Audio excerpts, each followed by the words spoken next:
Hello student, कैसे हो? मैं हूं आलम सर और आप देख रहे हैं आलम बायोलॉजी ट्यूटोरियल।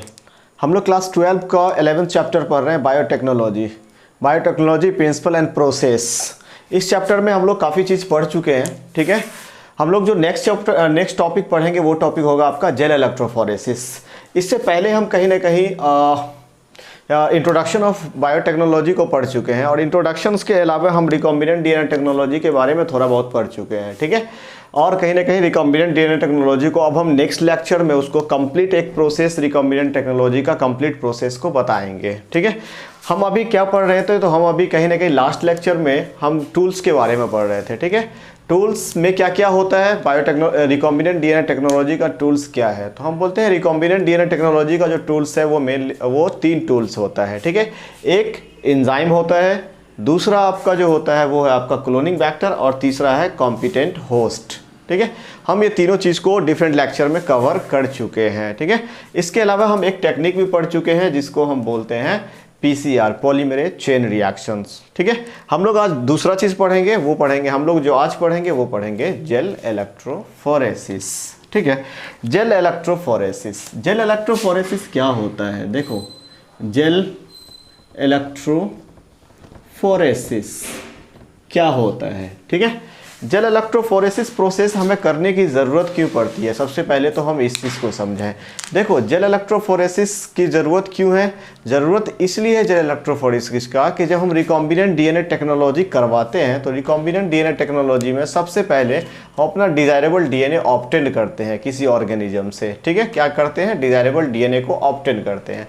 जब हम डिज़ायरेबल डीएनए ऑब्टेन करेंगे तो डिज़ायरेबल डीएनए को ऑब्टेन करने के लिए हम क्या करते हैं, किसी ऑर्गेनिज्म से डीएनए को निकालते हैं, ठीक है। और डीएनए को निकालने के बाद क्या करते हैं, उसका हम डिफरेंट फ्रैगमेंट्स में उसको ब्रेक करते हैं।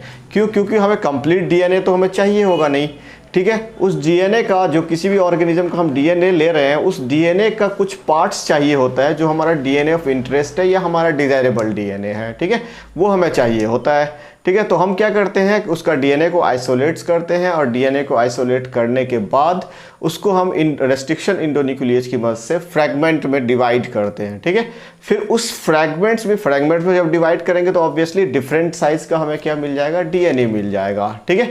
उस डिफरेंट साइज का जो डीएनए मिलेगा उसमें किसी एक पार्टिकुलर साइज का हमारा डीएनए ऑफ इंटरेस्ट होगा, ठीक है। तो हमारे पास large number of DNA fragments आ जाएगा रेस्ट्रिक्शन इंडोन्यूक्लियेज से कट करने के बाद, लेकिन उसमें से कोई एक हमारा क्या होगा, उसमें से हमारा जो क्या उसको बोल सकते हो, डीएनए ऑफ इंटरेस्ट है या हमारा जो क्या कह सकते हो डिज़ायरेबल डीएनए है, उसको हमें उस फ्रैगमेंट से अलग करना है। उन सारे फ्रैगमेंट्स जो डीएनए का, उससे हमें अलग करना है। तो उसको अलग करने के लिए कहीं ना कहीं हम एक प्रोसेस का इस्तेमाल करते हैं और उस प्रोसेस को हम बोलते हैं जेल इलेक्ट्रोफोरेसिस। जेल इलेक्ट्रोफोरेसिस में जो डीएनए को सेपरेट किया जाता है, डीएनए के फ्रैगमेंट्स को सेपरेट किया जाता है, वो on the basis of its size के बेसिस पे डीएनए के फ्रैगमेंट्स को सेपरेट किया जाता है। इन केस ऑफ डीएनए के केस में अगर हम प्रोटीन की बात करते हैं तो प्रोटीन में साइज के बेस पे भी किया जाता है, चार्ज के बेस पे भी किया जाता है, इवन कि मॉलिक्यूलर वेट के बेसिस पे भी किया जाता है, ठीक है। तो अगर हम सिंपली बोलते हैं जेल इलेक्ट्रोफोरेसिस वर्ड यूज करते हैं तो हम यहाँ पे बोल सकते हैं कि डीएनए या प्रोटीन को सेपरेट किया जाता है, डीएनए या प्रोटीन को सेपरेट किया जाता है on the basis of charge और on the basis of size. लेकिन अगर हम स्पेसिफिक डीएनए के बारे में बात करेंगे तो हम बोलेंगे डीएनए का फ्रैगमेंट्स को सेपरेट किया जाता है on the basis of its size के बिहाफ पे हम क्या करते हैं, डीएनए के फ्रैगमेंट को सेपरेट करते हैं, किसमें, जेल इलेक्ट्रोफोरेसिस में, ठीक है। तो जेल इलेक्ट्रोफोरेसिस क्या है? तो आप कह सकते हो कि it is a process in which gel electrophoresis क्या है, तो it is a process in which DNA fragments are separated on the basis of its size. किस बेसिस पे हम उसको सेपरेट करेंगे, तो उसके साइज के बेसिस पे हम उसको सेपरेट करते हैं। ये बहुत ही इंपॉर्टेंट चीज़ है कि इस चीज़ को ध्यान रखना है आपको कि हम अगर डीएनए को सेपरेट कर रहे हैं तो हम किस बेसिस पे करेंगे, साइज के बेसिस पे करेंगे, ठीक है। किस बेसिस पे, उसके साइज के बेसिस पे हम किसको करते हैं, डीएनए को सेपरेट करते हैं, ठीक है। जेल इलेक्ट्रोफोरेसिस का प्रोसेस देखने से पहले हम ये देख लें कि जेल इलेक्ट्रोफोरेसिस के लिए रिक्वायरमेंट किस किस चीज़ का होता है, ठीक है। तो हम बोलते हैं रिक्वायरमेंट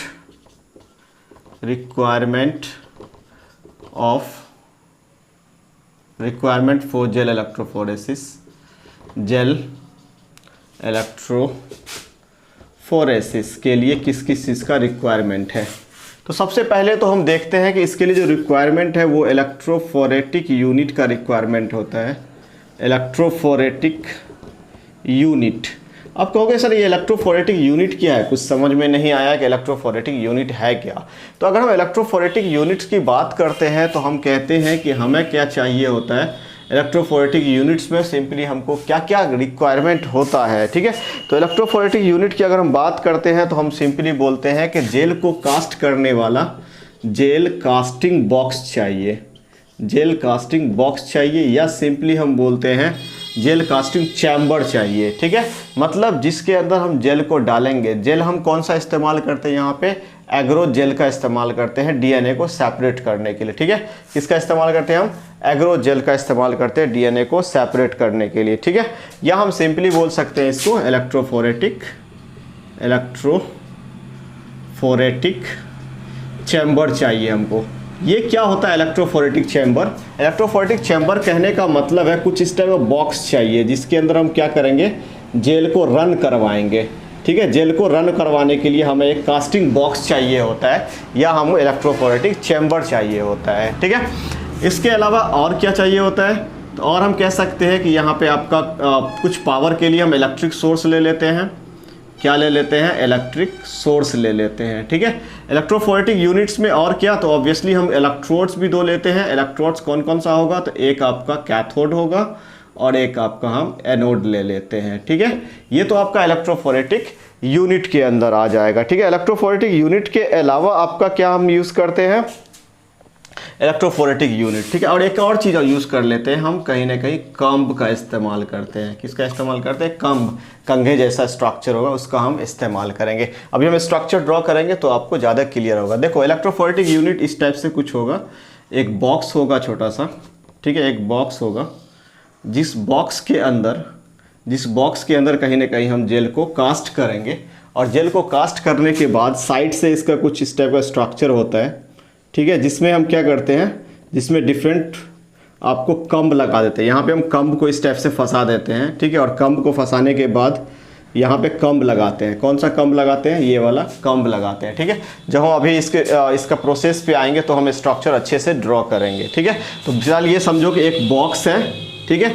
और इस बॉक्स के अंदर हम जेल को डालते हैं, ठीक है। और जेल क्या होता है, यहाँ पे जा करके कहीं ना कहीं आप कह सकते हो कि सेमी सॉलिड के फॉर्म में जेल होता है। किस फॉर्म में होता है, सेमी सॉलिड के फॉर्म में होता है, ठीक है। और उससे पहले जब जेल को कास्ट करने से पहले यहाँ पे हम कम्ब लगाते हैं, जिस हम कम्ब की बात करते हैं। कम्ब कुछ इस टाइप का स्ट्रक्चर होगा, इस टाइप का कुछ स्ट्रक्चर होगा कम्ब का, बीच में गैप होगा, कुछ इस टाइप का स्ट्रक्चर होगा कम्ब का, ठीक है।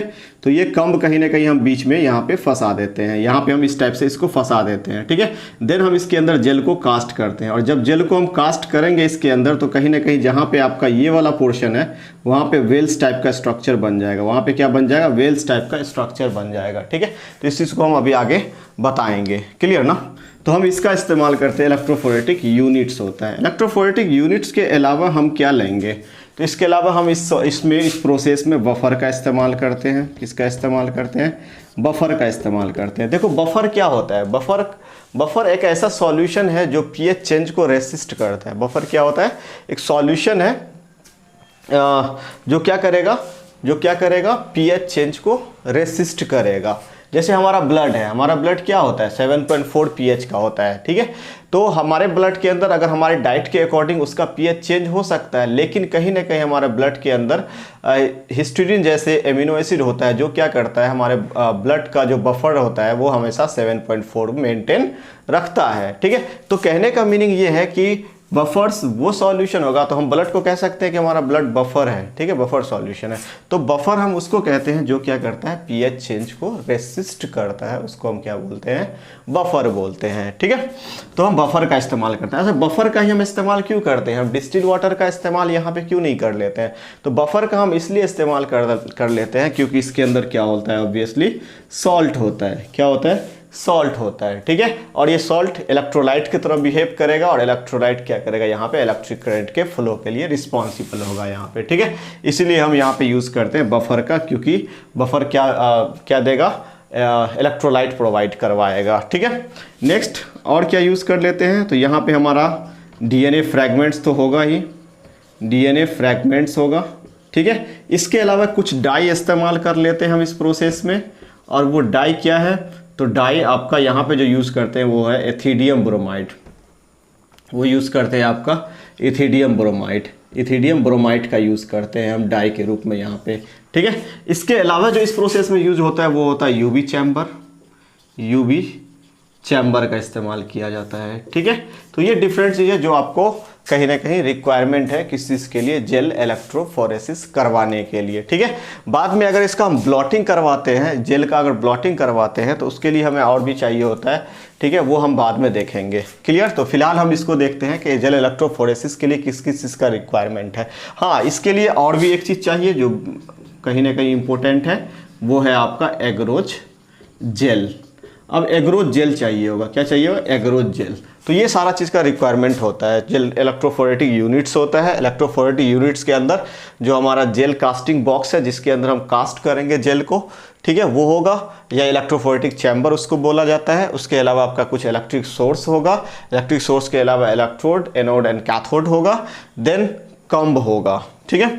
उसके अलावा आपका बफर हम इस्तेमाल करते हैं इसके लिए, और क्या इस्तेमाल करते हैं, डीएनए फ्रैगमेंट्स तो इस्तेमाल करेंगे ही। इसके अलावा इथिडियम ब्रोमाइड का इस्तेमाल करते हैं। ये एक डाई है जो ऑरेंज कलर देगा किसको, ऑरेंज कलर प्रोवाइड करेगा किसको, डीएनए को। कब, जब हम उसको यूवी चैम्बर में देखेंगे तो हमको ऑरेंज कलर का दिखेगा, तो ये डाई होता है, ठीक है। सबका फंक्शन अभी हम बताएंगे आगे। उसके अलावा एग्रोज जेल का इस्तेमाल करते हैं। तो डीएनए को अगर हमें सेपरेट करना है तो हम एग्रोज जेल का इस्तेमाल करते हैं। अगर यहीं पे हमें प्रोटीन को सेपरेट करना होता है तो हम पॉलीएक्राइल एमाइड जेल का इस्तेमाल करते हैं। तो वो डिफरेंट है, थिंग्स है, वो हमें कहीं ना कहीं मेरे सिलेबस में नहीं है, इसलिए हम लोग उस चीज़ को ज़्यादा डिस्कस नहीं करेंगे, ठीक है ना।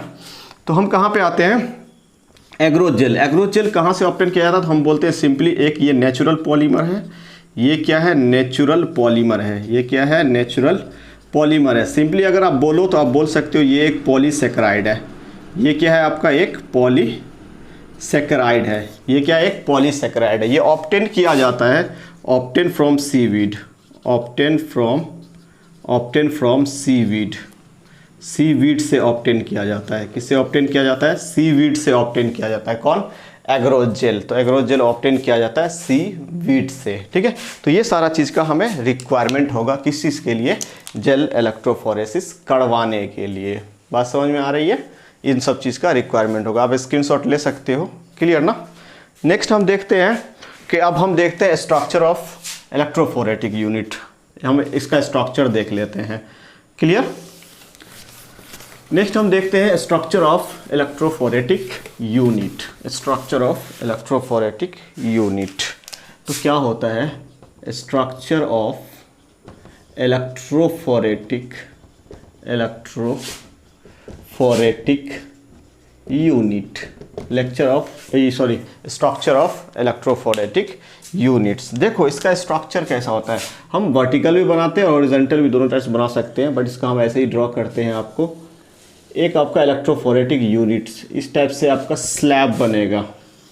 देखो इसको हम ऐसे दिखा सकते हैं, कहीं ना कहीं ये बॉक्स टाइप का है, ठीक है, मतलब इससे निकला हुआ स्ट्रक्चर है, बॉक्स टाइप का स्ट्रक्चर है, बॉक्स टाइप का है, चारों बगल से कहीं ना कहीं कवर्ड है, बॉक्स टाइप का स्ट्रक्चर है, बॉक्स टाइप का, ठीक है। उस बॉक्स टाइप के स्ट्रक्चर के अंदर हम क्या करते हैं, सबसे पहले इसके अंदर क्या होगा, तो हम कहेंगे इसके अंदर हम जेल को कास्ट करेंगे। इसके अंदर हम क्या करेंगे, तो इसके अंदर हम जेल को कास्ट करेंगे। अब जेल क्या होगा, अभी हम बता रहे हैं कि जेल को कास्ट हम कैसे करेंगे। देखो सबसे पहले हम क्या होगा, एग्रोज जेल लेंगे। क्या लेंगे हम, एग्रोज जेल लेंगे, एग्रोज जेल लेंगे, ठीक है। एग्रोथ जेल लेने के बाद इसको एग्रोथ जेल पाउडर के फॉर्म में आता है। किस फॉर्म में आता है? ये पाउडर के फॉर्म में आता है, ठीक है। ये एग्रोथ जेल को हम क्या करेंगे? डिस्टिल वाटर के अंदर मिलाएंगे। किसके अंदर मिलाएंगे? डिस्टिल वाटर के अंदर मिलाएंगे, ठीक है। डिस्टिल वाटर के अंदर मिलाने के बाद हम इसको क्या करते हैं? इसको हम एक फ्लास्क के अंदर लेते हैं। किसके अंदर लेते हैं? फ्लास्क के अंदर लेते हैं डिस्टिल वाटर और उसके अंदर एग्रोथ जेल मिलाते हैं।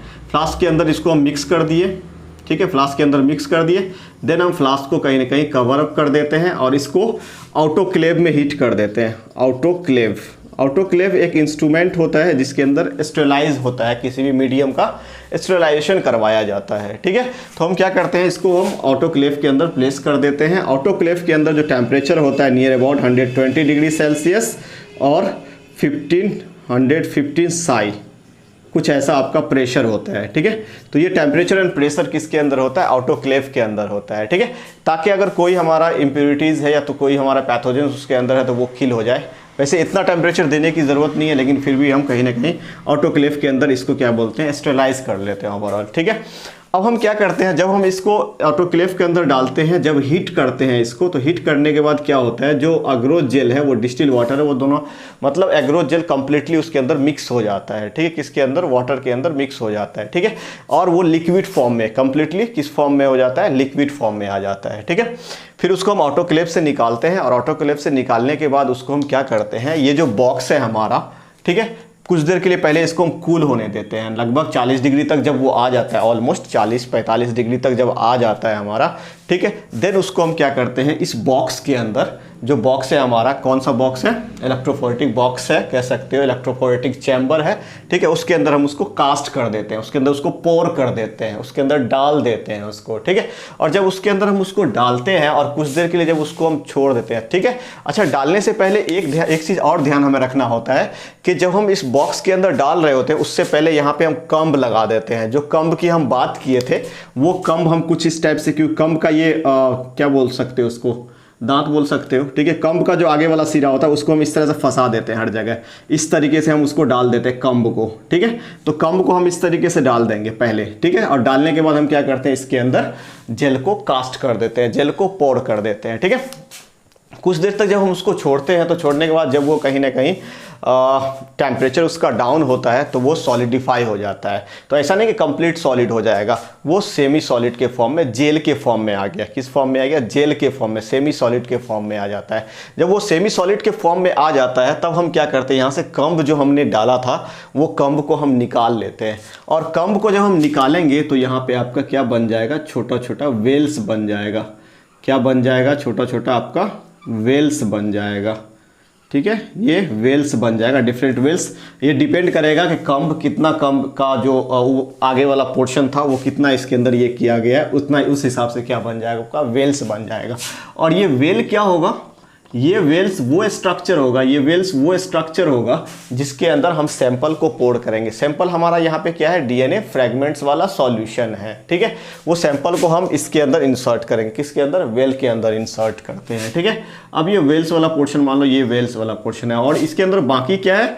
हर जगह क्या हो गया? अब आपका जेल इसके अंदर डाल दिया गया। क्या डाल दिया गया इसके अंदर? तो जेल डाल दिया गया, जेल इसके अंदर पोर हो गया, ठीक है। इसके अंदर जेल आ गया कंप्लीटली। अब इसके अंदर जेल आ गया, सिर्फ ये वेल वाला पोर्शन मतलब डिप्रेस्ड पोर्शन होगा जिसको हम वेल कह रहे हैं, ठीक है। जिसके अंदर हम सैंपल को इंसर्ट करेंगे विद द हेल्प ऑफ माइक्रोपाइपेट, ठीक है। अब हम क्या करते हैं? अब हम करते हैं कि इसको हम किसी पावर सोर्स से जोड़ देते हैं। यहाँ से कुछ इलेक्ट्रोड होगा, इधर भी एक इलेक्ट्रोड होगा, ठीक है। और क्या करते हैं? ये इलेक्ट्रोड आपका कैथोड है और इधर दूसरे साइड जो इलेक्ट्रोड होगा वो आपका एनोड होगा, ठीक है। एनोड ऑब्वियसली पॉजिटिव चार्ज इधर है और नेगेटिव चार्ज इधर की तरफ है। इसको हम किसी पावर सोर्स से जोड़ देते हैं और जब इसको पावर सोर्स से जोड़ेंगे, नेगेटिव है पॉजिटिव, ठीक है, इसको हम पावर सोर्स से जोड़ देते हैं, ठीक है।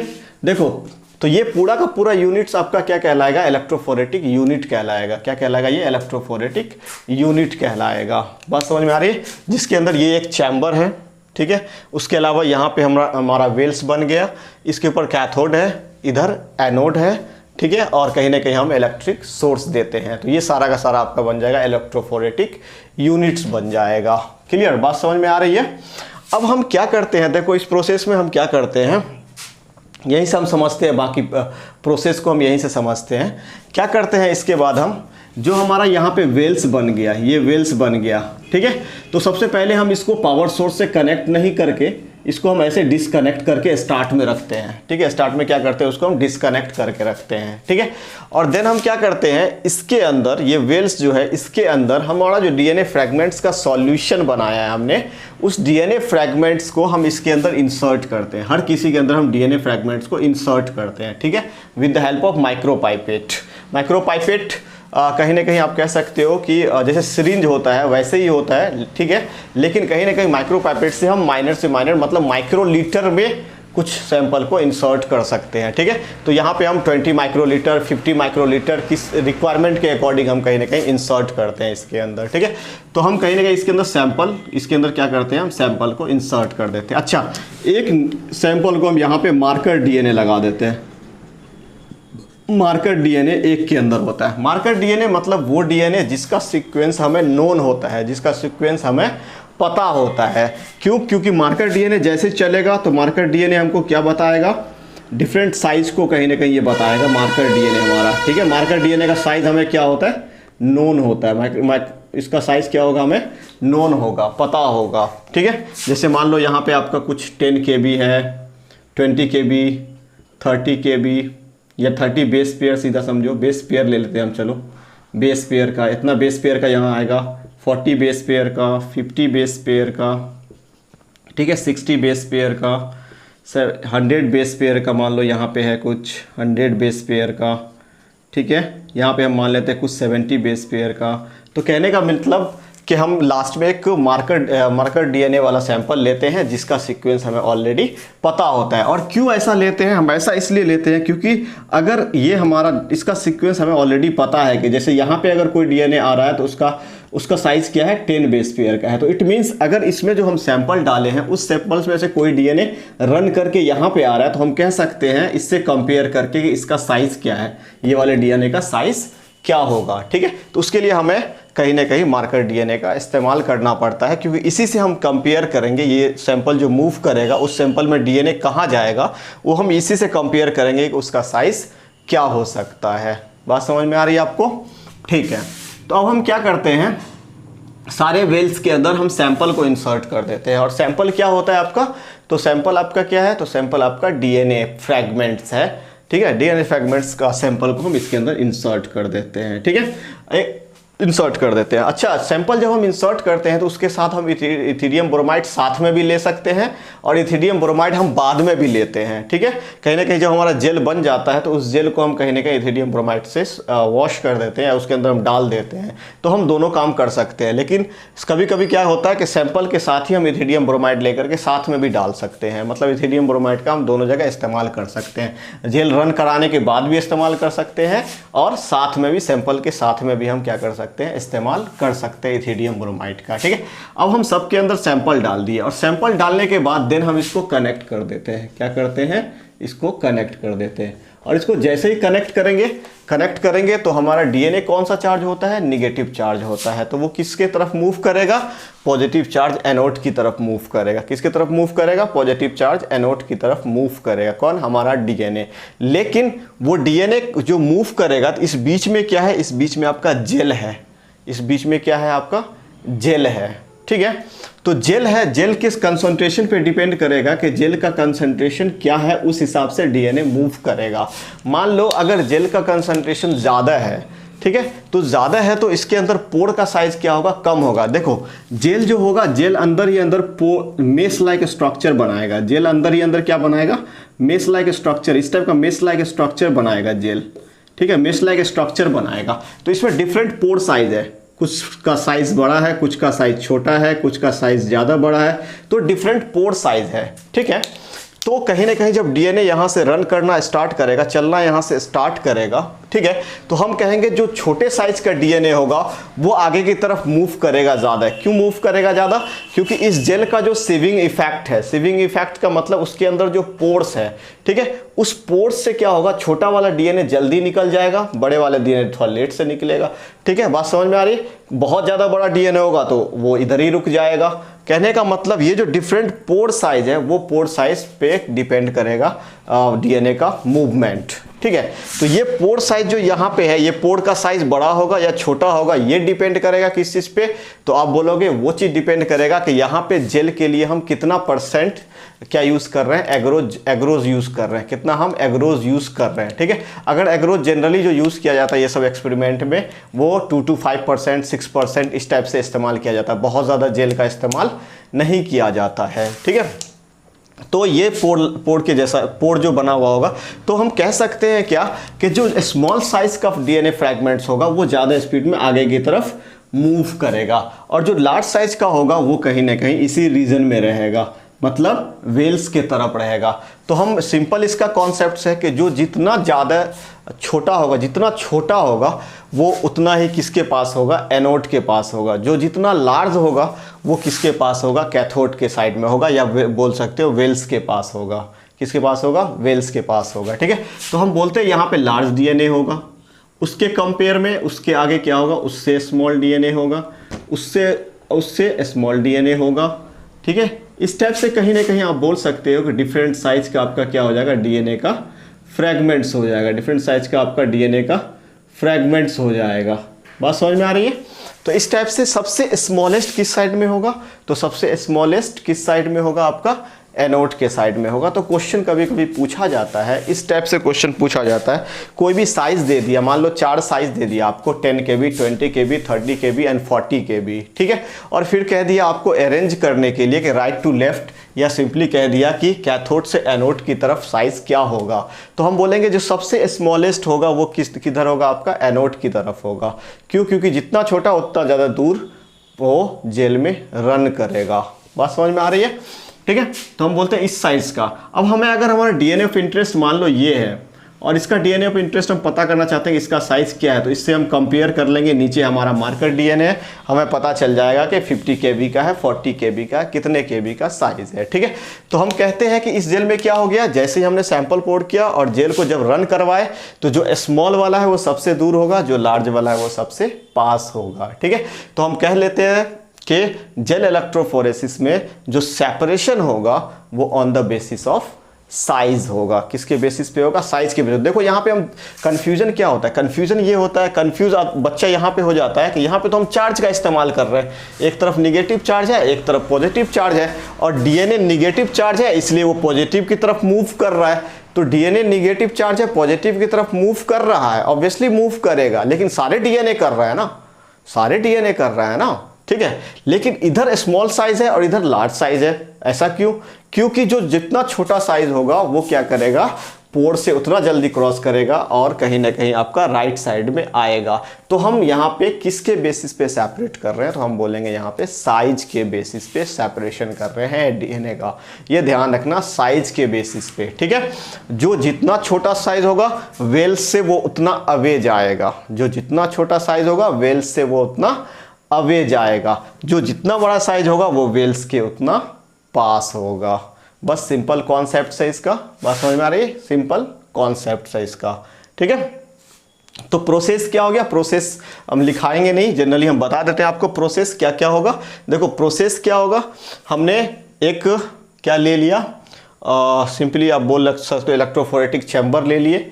उस इलेक्ट्रोफोरेटिक चैम्बर के अंदर हम क्या कास्ट कर दिए, ये agarose gel plus distil water से जो हम सॉल्यूशन बनाए थे। ठीक है, वो सॉल्यूशन को ऑटोक्लेव में हमने हीट करा, और हीट करने के बाद उसको हम कूल करते हैं, लगभग 40 डिग्री सेल्सियस पे लाते हैं, और देन उसको हम इसके अंदर पोर कर देते हैं। किसके अंदर? इलेक्ट्रोफोरेटिक चैम्बर के अंदर उसको पोर कर देते हैं। ठीक है, और ऑब्वियसली उसके अंदर बफर्स वगैरह होता है। क्लियर? बफर्स क्यों होता है? क्योंकि इलेक्ट्रिक फ्लो के लिए ज़रूरी है, क्योंकि बफर के अंदर इलेक्ट्रोलाइट पाया जाता है। ठीक है, अब हम क्या करते हैं, जब इसके अंदर जेल हम डाल दिए कुछ देर के बाद, कुछ देर मतलब हम उसको छोड़ देते हैं, और कुछ देर छोड़ने के बाद क्या होता है, ऑब्वियसली वो सेमी सॉलिड के फॉर्म में आ जाता है। और जब सेमी सॉलिड्स के फॉर्म में आ जाता है, उससे पहले हम यहाँ पे कॉम्ब लगा के रखते हैं, बाद में हम कॉम्ब को निकाल लेते हैं। कॉम्ब को निकालते हैं तो यहाँ पे वेल्स बन जाता है, और इसी वेल्स के अंदर हम सैंपल डालते हैं। क्या डालते हैं हम? इसी वेल्स के अंदर सैंपल डालते हैं। तो सैंपल क्या है यहाँ पे? सैंपल है आपका डीएनए फ्रैगमेंट्स है, ठीक है। डीएनए फ्रैगमेंट्स का जो भी सॉल्यूशन हमने बना के रखा है, डीएनए फ्रैगमेंट्स का सॉल्यूशन है, उसको हम 20 to 50 माइक्रोलीटर कुछ भी लेकर के, और उसको हम क्या करते हैं, वेल्स के अंदर इंसर्ट करते हैं। सारे वेल्स के अंदर जब हम उसको इंसर्ट कर देंगे, देन हम क्या करते हैं, इसको किसके पावर मतलब सोर्स से, जो इलेक्ट्रिक सोर्स है उससे अटैच कर देते हैं। जब इलेक्ट्रिक सोर्स से हम उसको अटैच करेंगे तो कहीं ना कहीं इसके अंदर इलेक्ट्रोलाइट्स है, तो ये फ्लो करना स्टार्ट करेगा। क्या फ्लो करना स्टार्ट करेगा? इसके अंदर जो सैंपल है वो फ्लो करना स्टार्ट करेगा।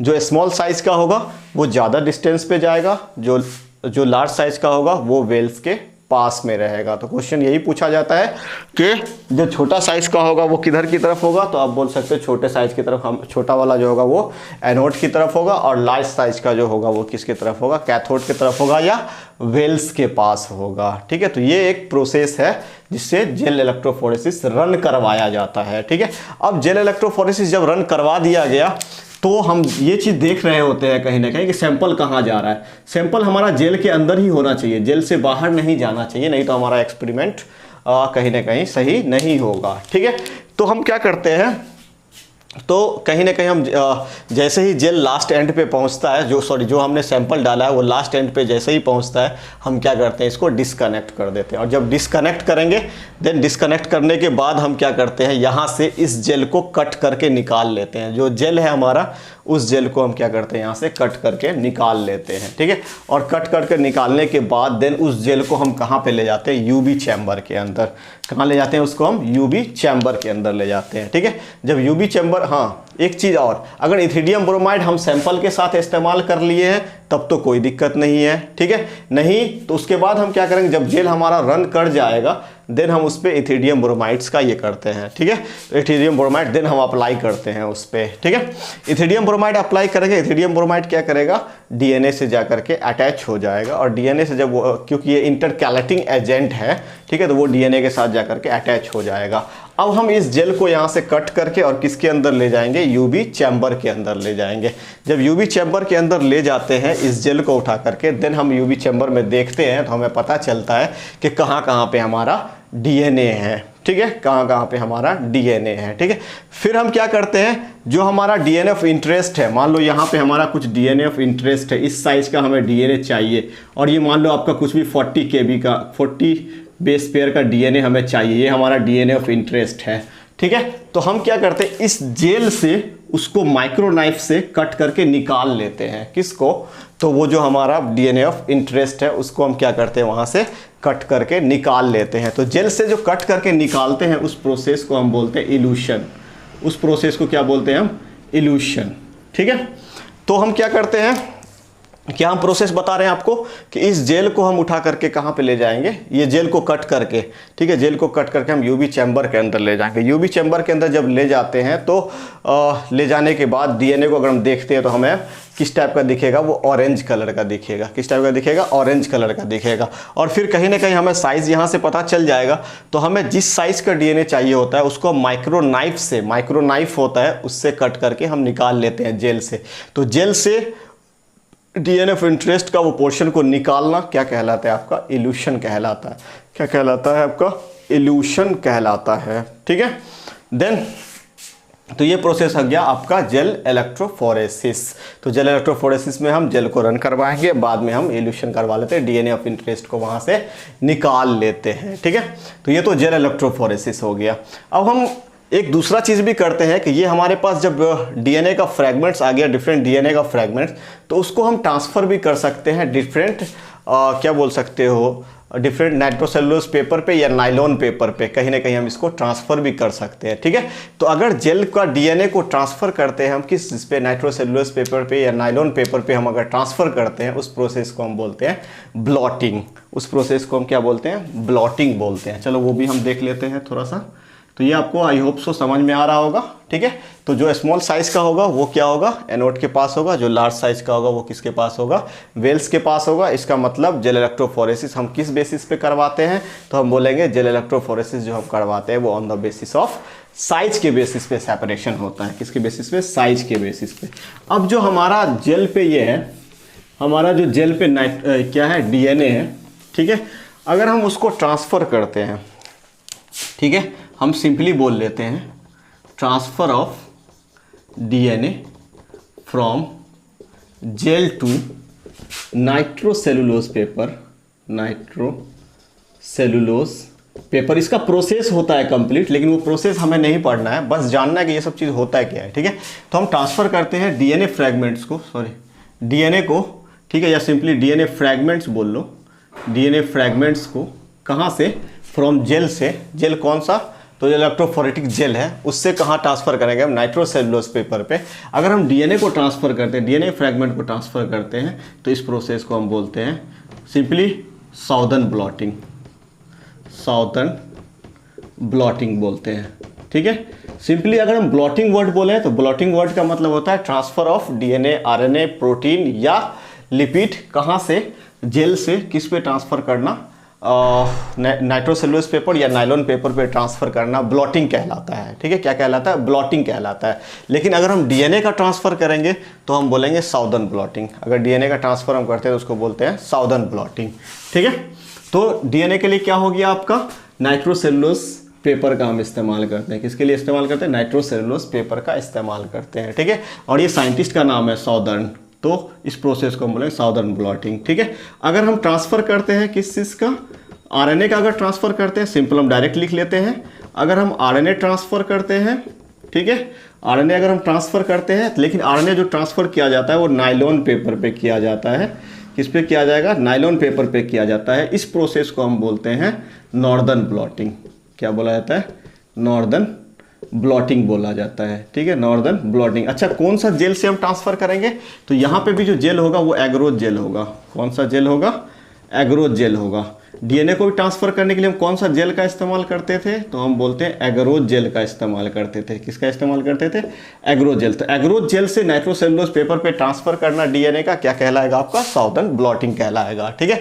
आरएनए का ट्रांसफ़र करेंगे नायलॉन पेपर पे, उसको हम नॉर्दर्न ब्लॉटिंग कहेंगे। लेकिन यहाँ पे भी हम क्या यूज़ करेंगे, एग्रोज जेल का ही इस्तेमाल करेंगे, ठीक है।